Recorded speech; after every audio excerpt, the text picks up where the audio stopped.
देखिए अब जो हम अपना स्टडी करते हैं कि डिवीजन रिंग या फिर स्क्यू फील्ड क्या होती है। क्या है डिवीजन रिंग। अब आपने जो है रिंग की स्टडी की है, कम्यूटेटिव रिंग स्टडी की है, commutative ring with unity study कर ली है।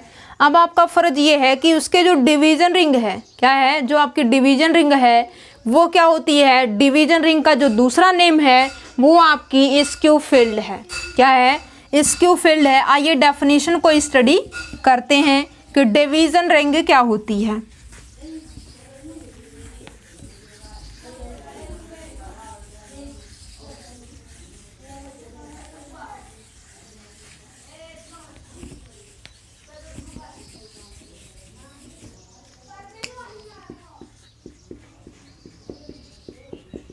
Division ring or skew field.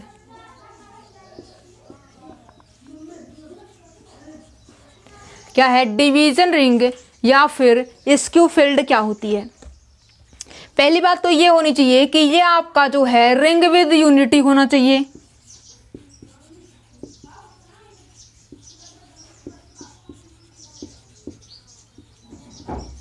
क्या है इसके पास जो फर्स्ट प्रॉपर्टी है रिंग विथ यूनिटी होनी चाहिए। ठीक है, फिर जो है आपको दूसरी प्रॉपर्टी ये है एवरी नॉन जीरो एलिमेंट है मल्टीप्लिकेटिव इनवर्स एग्जिस्ट, और जो आपने non empty set R star और हैच लिया था कि इसी के अंदर आने चाहिए। ठीक है, दूसरी प्रॉपर्टी ये है every non zero element has multiplicative inverse. Every non zero element has multiplicative inverse exist in are. और आर का मतलब उस नॉन एम्प्टी सेट से है, ना कि वो आर का मतलब जो है आपका रिंग से है। रिंग से नहीं है, कहाँ से बिलोंग करनी चाहिए वो आपके जो है जो आपके नॉन एम्प्टी सेट है उसको जिसको आप जो है डिवीजन रिंग बोलना चाहते हो उसी के अंदर से मिलना चाहिए। मीन्स एवरी एलिमेंट का मल्टीप्लिकेटिव। एडिशन के केस में इनवर्स तो एग्जिस्ट कर रहा था, अब किसके रिस्पेक्ट में मल्टीप्लिकेशन के रिस्पेक्ट में प्रत्येक नॉन जीरो एलिमेंट का इनवर्स भी एग्जिस्ट होना चाहिए। यदि ये दो कंडीशन सेटिस्फाई होंगी तो वो जो आपका नॉन एम्प्टी सेट आर है वो आपका डिवीजन रिंग या फिर स्क्यू फील्ड कहलाएगा। ठीक है, ये आपका हो चुका डिवीजन रिंग की डेफिनेशन।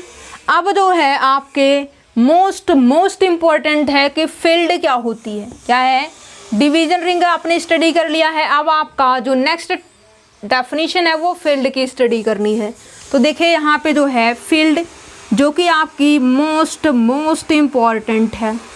फील्ड क्या है जो आपका फील्ड है वो आप छोटी डेफिनेशन देना चाहते हो या फिर आप जो है बड़ी डेफिनेशन देना चाहते हो। छोटी डेफिनेशन यदि आप देना चाहते हो तो commutative division ring is a field. क्या है आप commutative division ring is a field.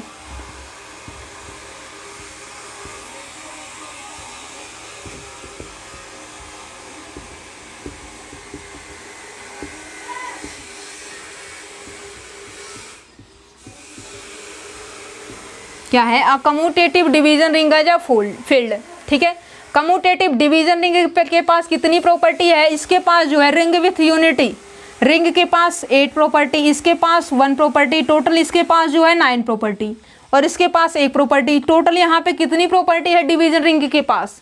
Division ring के पास टोटल आपको जो है प्रॉपर्टी 10 है और जो आपकी कम्यूटेटिव डिवीजन रिंग है उसके पास कम्यूटेटिव में है 10 + 1 11। इसके पास कितनी प्रॉपर्टी टोटल 11 प्रॉपर्टी। कैसे डिवीजन रिंग का मतलब ये होना चाहिए 9 1 10, ये आपकी 11 प्रॉपर्टी।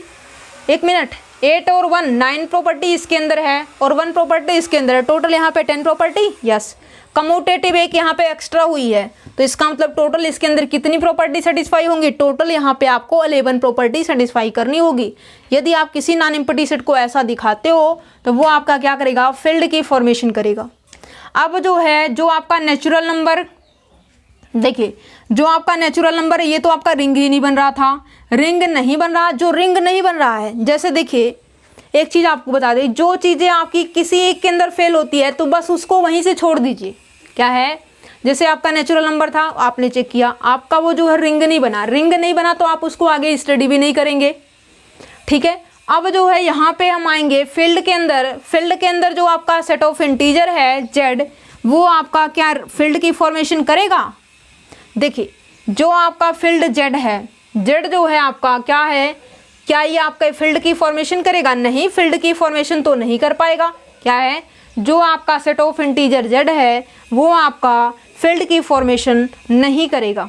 ठीक है, और यहाँ पे जो है यदि हम फील्ड की फॉर्मेशन कौन कौन करेगा उसकी बात करें तो ये आपके फील्ड की फॉर्मेशन नहीं करेगा। फील्ड की फॉर्मेशन कौन करेगा? रैशनल नंबर, रियल नंबर और कॉम्प्लेक्स नंबर। 3 ऐसे सेट होंगे जो आपके फील्ड की फॉर्मेशन करेंगे। और फील्ड की फॉर्मेशन कौन करेगा? Z P, where P is a prime number,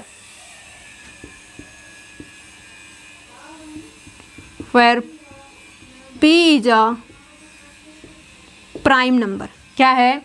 Q R C means rational number, real number, complex number और Z P where P is a prime number. ये सभी के सभी आपके क्या करेंगे? ये आपके फील्ड की फॉर्मेशन करेंगे। यदि आप जो है इन सब चीज़ों को एक रिजल्ट के रूप में याद रखते हैं और डेली की बेसिस पे रिवाइज करते हैं तो ये चीज़ें आपके लिए बिल्कुल भी टफ नहीं है, बिल्कुल ईजी है, एक दूसरे से रिलेटेड है। यदि आपने जो है स्टार्टिंग के कुछ चीज़ों को आप स्किप कर देते हो, लास्ट के कुछ चीज़ों को रीडिंग लेते हो तो ये मुश्किल काम है। इस तरीके से आपको जो है अच्छे तरीके से हर एक टॉपिक समझ में नहीं आएंगे। आपको क्या करना होगा? बिल्कुल एक A to Z स्टार्ट से जो है एंड की तरफ चलिए, आपको हर एक चीज़ समझ में आएगी। ठीक है, यहाँ पे जो है फील्ड है, rational number, real number, complex number, Z P where P जा प्राइम नंबर, ये आपके फील्ड की फॉर्मेशन करेगी। ओके, जैसे कोई ये कहे कि क्यू रूट 2 जो है आपको कैसे डिफाइंड किया जाएगा? क्या है, जो आपका क्यू रूट 2 है या फिर क्यू ऑफ 2 है वो आप कैसे डिफाइंड करेंगे?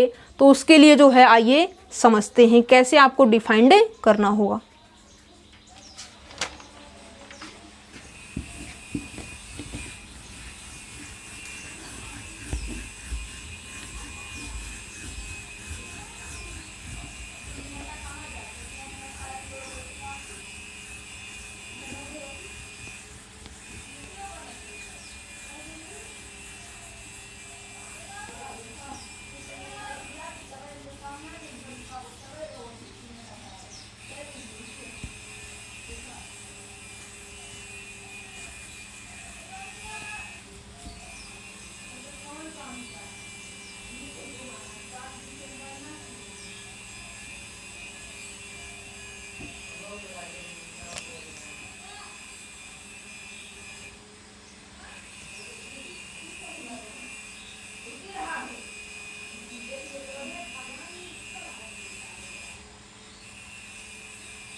क्यू रूट 2, अब देखिए जो आपका रैशनल नंबर है, ये जो एलिमेंट है क्या आपके रैशनल नंबर से है? नहीं। क्या है, जो आपने यहाँ पे स्क्वायर के अंदर जो आपने लिखा हुआ है एलिमेंट, क्या आपका रैशनल नंबर से? नहीं। रूट 2 जो है आपका इरेशनल नंबर है, मतलब रैशनल नंबर में बिलोंग नहीं करेगा। और नहीं करेगा तो इसको आप कैसे लिखेंगे? इसको जो है आप a प्लस बी रूट 2 के फॉर्म में लिखेंगे। और जहाँ पे जो आपका a और b है वो आपका कहाँ से बिलोंग करेगा? जो आपका a और b है वो आपका सेट ऑफ रैशनल नंबर से बिलोंग करेगा। कहाँ से बिलोंग करेगा? सेट ऑफ रैशनल नंबर से। ये जब भी आपको कहीं पे इस टाइप से दिखाई दे, दैट मीन्स ये शॉर्ट फॉर्म लिखी हुई है, उसको लिखने का जो मेथड है वो कैसे है? इस तरीके से है। ठीक है, जैसे कोई ये कहे कि क्यू ऑफ रूट 2 है, रूट 2 की बजाय यहाँ पे सिर्फ और सिर्फ नंबर 2 दे दे और क्लियरली जो ये वैल्यू होगी ये आपकी किसके इक्विवेलेंट हो जाएगी? क्या है, जो 2 है 2 आपके रैशनल नंबर से है। यस, जब रैशनल नंबर से है तो इसका जो इक्विवेलेंट होगा वो आपको रैशनल नंबर ही मिल जाएगा, क्योंकि ये जो एलिमेंट है, एलिमेंट आपका इसी के अंदर है, मतलब इसको किसके इक्विवेलेंट आप लिख सकते हैं? इसको जो है आप रैशनल नंबर के ही इक्विवेलेंट लिख सकते हैं। जैसे कोई ये कहे कि रियल नंबर ऑफ 2, तो ये जो आपका 2 है वो आपका जो है रियल नंबर में बिलोंग है। यस, तो इसका मतलब आप किसके इक्विवेलेंट लिख सकते हैं, रियल नंबर के। कोई ये कहे कि रियल नंबर ऑफ √2 और जो है आपका √2 है वो आपके रियल नंबर से है, यस √2 जो है आपका लिखा जाता है union of rational as well as irrational number. जो आपका रियल नंबर है वो आपका रैशनल और इरेशनल नंबर के यूनियन से ही बनाया गया है, ठीक है। तो ये आपका जो इरेशनल नंबर है इसके अंदर बिलोंग करेगा, इसके अंदर बिलोंग करेगा तो ये चीज़ें आपको किसके इक्वल मिल जाएंगी, ये वैल्यू जो है आपको आर के ही इक्वल मिल जाएगी, मतलब रियल नंबर के ही इक्वल मिल जाएगा, ठीक है। इस तरीके से आपने इसको कर लिया है, ओके। अब जैसे यहाँ पे कोई ये कहे कि जो Z√2 है उसको आप कैसे लिखेंगे कि जो है आपके जो Z√2 है, Z√3 है, वो जो आपका Z√5 है, ये सभी के सभी आपके जो है फील्ड की फॉर्मेशन करते हैं या फिर नहीं करते हैं। मीन्स ये है कि जैसे आपको Z√P दे दे, क्या है जो आपका Z√P है वो आपको दे दे, तो आप क्या करेंगे,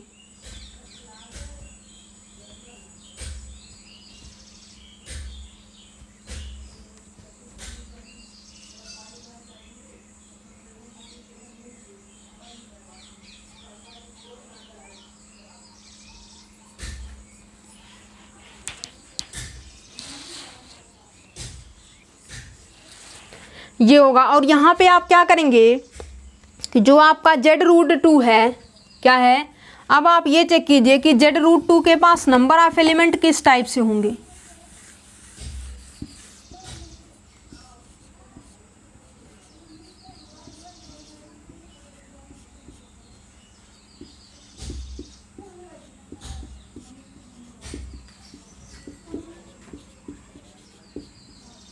कहाँ से बिलोंग करेगा, सेट ऑफ इंटीजर से, ठीक है। यहाँ पे जो है आप ए बी को 0 करेंगे तो आपको मिलेगा 0 1 -1 इस साइड से मिलेगा और ये पॉजिटिव डायरेक्शन में चलेगा। और यहाँ पे जब आप ए को 0 करेंगे आपको मिलेगी वैल्यू √2 √3 √4 √5 एंड सो ऑन। और यहाँ पे जब आप ए को 1 प्लस इसको वेरी करवाएंगे 1 + √2 1 + 2√2 1 + 3√2 1 + 4√2, फिर इस तरीके से मिलेगा। जब आप ए को 2 रखेंगे इसको वेरी करवाएंगे 2 + √2 और ये आपका 2 + 2√2 2 + 3√2 और यहाँ पे 2 + 4√2, ये आपका जो है 2 + 5√2 एंड सो ऑन। फिर नेक्स्ट स्टेप में आप आगे बढ़ेंगे और इस तरीके से आपके कितने नंबर ऑफ एलिमेंट हो जाएंगे, इनफाइनाइट नंबर ऑफ एलिमेंट हो जाएंगे, ठीक है। किसके पास, Z√2 के पास, ठीक है। यहाँ पे आपको जो है इतने सारे नंबर ऑफ एलिमेंट मिलेंगे, ओके। अब यहाँ पे जो है ये चेक करना है कि ये आपका फील्ड बनाएगा या फिर नहीं बनेगा। तो यहाँ पे जो है आपको ये चेक करने के लिए आप क्या करेंगे, आप जो है जैसे मान लीजिए कि यहाँ पे a + b√2 क्या है, इसका जो इन्वर्स है वो देखिए। मीनिंग ये है कि यहाँ पे a + b√2 है तो इसका जो है 1/, करेंगे तो यहाँ से आपको मिलेगा a + b√2 और इसके कॉन्जुगेट से आप मल्टीप्लाई करेंगे a - b√2, यहाँ से आपको मिलेगा a - b√2, ये आपको नीचे वैल्यू मिलेगी a - b√2 upon a² - b² और यहाँ पे 2b² क्या है, a² माइनस यहाँ पे जो है √2 × √2 2 हो जाएगा, a - 2 × b² मिल जाएगा आपको आंसर, ठीक है। अब यहाँ पे डिनोमिनेटर आपका 0 नहीं होना चाहिए, क्या है, डिनोमिनेटर की वैल्यू आपको 0 नहीं मिलनी चाहिए। मतलब ये रहा कि a² - 2b² की जो वैल्यू है ये आपको या तो 1 मिले या तो -1 मिले, ठीक है। क्योंकि जो एडिशन मल्टीप्लिकेशन केस में जो आइडेंटिटी होगी वो आपको 1 या फिर -1 मिलेगी। तो यहाँ पे ये तभी आपका जो है फील्ड की फॉर्मेशन कर पाएगा, कब, जब आपका इसकी वैल्यू क्या हो, 1 या फिर -1 हो। मीन्स यहाँ पे जो Z√2 है ये आपको जो है मिलेगी a + b√2 और यहाँ पे जो कंडीशन है वो आपको a² - 2b² = 1 और -1 मिलेगी। तो ये आपका फील्ड की फॉर्मेशन करेगा, अदरवाइज कोई भी ऐसी चांस नहीं है जो कि ये फील्ड की फॉर्मेशन कर दे, ठीक है।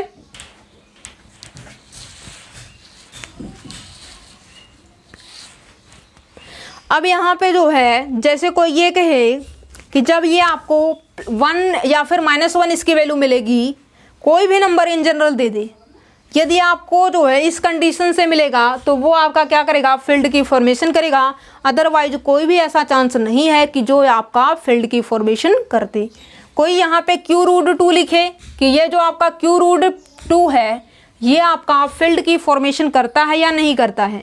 अब जैसे Q√2 है, Q√2 की बजाय Q√P लिख दीजिए, where P is a prime number. ये आपका क्या मिलेगा, ये आपका एक फील्ड की फॉर्मेशन करेगा, where P is a prime number.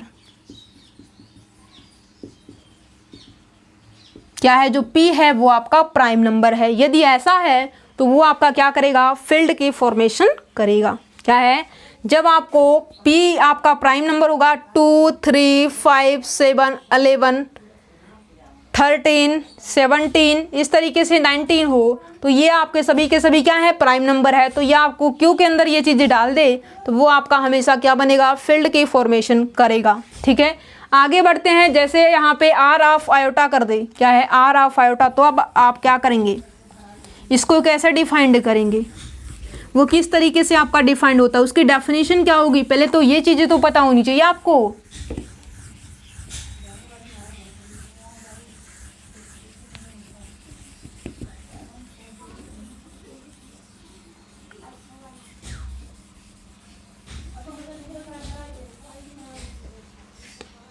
देखिए